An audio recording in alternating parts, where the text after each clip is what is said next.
नमस्कार, मैं जगभूषण शर्मा। आज का वीडियो शुरू करने से पहले हम अपनी भावभीनी श्रद्धांजलि देते हैं भारत यानी मनोज कुमार साहब को, जो कि 4 अप्रैल को उन्होंने दुनिया से अलविदा किया।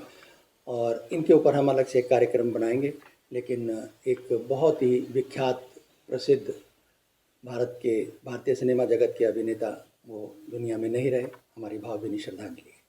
तो आइए हम अपने विषय पर आते हैं। वक्फ को लेकर बहुत आज जो है देश गरमाया हुआ है, अलग अलग जगह पर इसके खिलाफ प्रदर्शन भी हुए हैं।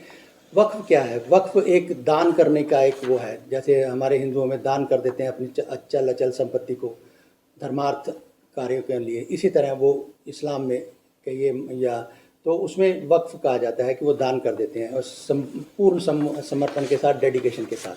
तो ये तो रहा वक्फ। अब हमें समझना है कि हमारे जो संविधान में किन बातों का उल्लेख मिलता है।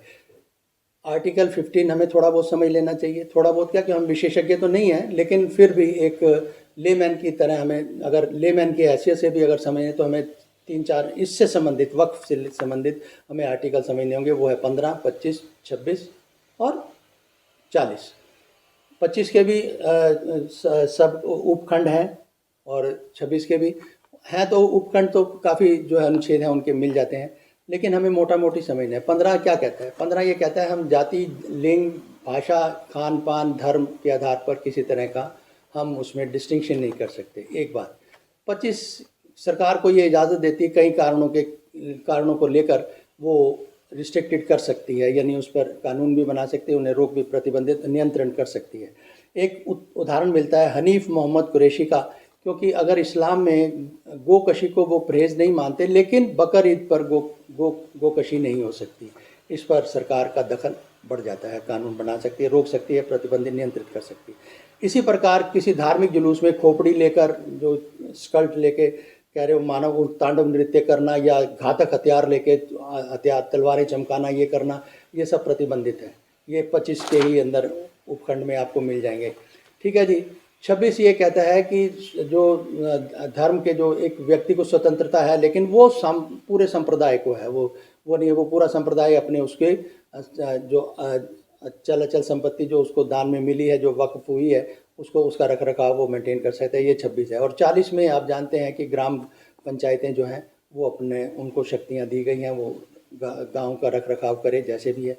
तो ये कुछ ऐसे महत्वपूर्ण आर्टिकल हैं जो इससे संबंधित हैं। अब समझते हैं कि हमारे पूर्व वित्त मंत्री जो पी चिदम्बरम साहब हैं, उनका एक आर्टिकल छपा है 6 अप्रैल 2025 को इंडियन एक्सप्रेस के अंदर। उन्होंने जो शीर्षक दिया है मैलिस टूवर्ड्स मुस्लिम, उन्होंने कहा है कि ये जो मुसलमानों के प्रति ये द्वेष है जो कानून बन रहा है, और उसके अंदर उन्होंने क्या बातें कही हैं ये समझने वाली बात है। और वो एक किसी साधारण आदमी को भी बातें वो समझ में आ जाएंगी।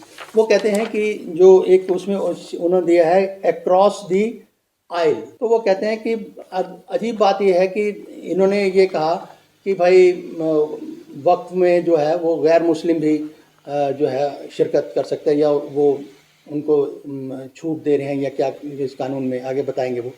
तो अगर हम हिंदू धर्म की बात करते हैं, तो हिंदू के जो मंदिरों का मैनेजमेंट है, या और धर्मस्थलों का मैनेजमेंट है, या धर्मार्थ उनका कुछ मैनेजमेंट है, उसमें कितने मुस्लिम जो है, ये सवाल है कि कितनों को इजाज़त है, और कौन सी जो हिंदू संस्था है जो मुस्लिम को इजाज़त देती है कि उनके उसमें हस्तक्षेप करे, नंबर 1। और दूसरा, फिर उन्होंने ये कहा है कि एक जो आंध्र प्रदेश के वो जो मुख्यमंत्री हैं, ठीक है जी, उन्होंने सवाल उठाया था तिरुपति तिरुमाला देवस्थानम में कोई भी गैर जो हिंदू है वो एम्प्लॉय भी नहीं हो सकता। अब गैर यानी आप देखिए कि जो मुस्लिम की बात छोड़ो, मैं कह रहा हूँ अगर माइनॉरिटी में आ जाए तो दूसरे क्रिश्चियन भी नहीं आ सकते, बौद्ध भी, या दूसरे कोई भी नहीं आ सकते। हिंदू, अब हिंदू की परिभाषा एक उनकी अपनी ही है। तो कहने का मकसद ये है कि जो इसमें जो सैद्धांतिक रूप से जो जिसकी अनदेखी हुई है, उसके ऊपर वो बात कर रहे हैं। यहाँ पर 1995 के एक्ट का वो जिक्र करते हैं कि 1995 में संशोधन हुए, 54 में हुए, 1954 में हुए, और 2013 में। 2013 को टोटल उन्होंने बताया कि 57 जो है वक्फ के जो से जुड़े हुए ये जो कानून है, इसके अंदर 57 अमेंडमेंट ऑलरेडी हो चुके हैं। तो इन ए स्क्रूपलस मैनर, दैट इज़ टू से। तो अब यहाँ पर वो कहते हैं कि मात्र 13 साल के अंदर फिर क्या ज़रूरत पड़ेगी, यहाँ पे सवाल उठाया उन्होंने। ठीक है जी। अब यहाँ पर जो 12 साल ही तो बीते, 13 के बीच में उन्होंने सवाल उठाया। अब उस पर उन्होंने आगे जो है ये आर्टिकल लिखा और कुछ महत्वपूर्ण सवाल उठाए हैं। तो चिदम्बरम साहब आगे कहते हैं कि ये जो विवादित है, क्योंकि अगर विवादित ना होता तो इसका यानी विरोध भी ना होता, तो विवादित जो बिल आया है या तो कानून बन चुका है, चिर सम्मानित सिद्धांतों और अभ्यासों की ये अनदेखी करता है, उसको इग्नोर करता है। ठीक है जी। अब इसमें उन्होंने कुछ सवाल उठाए हैं। कहते हैं कि उन्होंने कहते हैं जो बयान किया गया उसके अंदर जो साबित करेगा, जो वक्फ करने वाला है वो साबित करेगा कि 5 साल से वो इस्लाम से जुड़ा हुआ है। बताइए कौन कैसे साबित करेगा, सवाल उठाया उन्होंने। फिर वो कहते हैं कि दूसरा सवाल ये है कि वक्फ करने वाला जो है वो ये भी साबित करेगा कि किसी प्रकार की कोई इसमें युक्ति या तिगड़मबाजी तो नहीं है। क्या बात है। ठीक है जी। अब फिर आगे एक कारण है कि जो इन्होंने कहा कि वक्फ बोर्ड में जो है गैर मुस्लिम का भी एक हस्तक्षेप रहेगा, या जो भी इस तरह से उन्होंने कहा है कि वो उसकी एंट्री भी है। क्यों आपके वो ये सवाल उठाते हैं कि जब हिंदू धर्म के मैनेजमेंट में, प्रबंधन में नहीं है, तो वक्फ में क्यों वक्फ बोर्ड, जबकि उन्होंने कहा कि वक्फ बोर्ड अपने नियम कायदों के अनुसार वो पूरी तरह से ठीक ठाक से काम करता आ रहा है और आगे भी। लेकिन सवाल ये इतने सारे किए गए, तो ऐसा क्यों। अब एक बात तो ये रही जो चिदम्बरम साहब कह रहे हैं, और दूसरी तरफ आइए जो हेल्थ मिनिस्टर साहब हैं और हमारे बीजेपी के वो जो अध्यक्ष हैं जेपी नड्डा साहब, वो कहते हैं don't seek to control Waqf boards, only ensure they follow rules. ये नड्डा साहब का बयान छपा है, ये छपा है जी 7 अप्रैल को। मैं 6 अप्रैल चिदम्बरम साहब के आर्टिकल की बात कर रहा हूँ और 7 को इनका बयान छपा है। अब ये देखो जी, उनको इंश्योर करना होगा, उसी सवालों की कड़ी में है, only ensure the follow rule.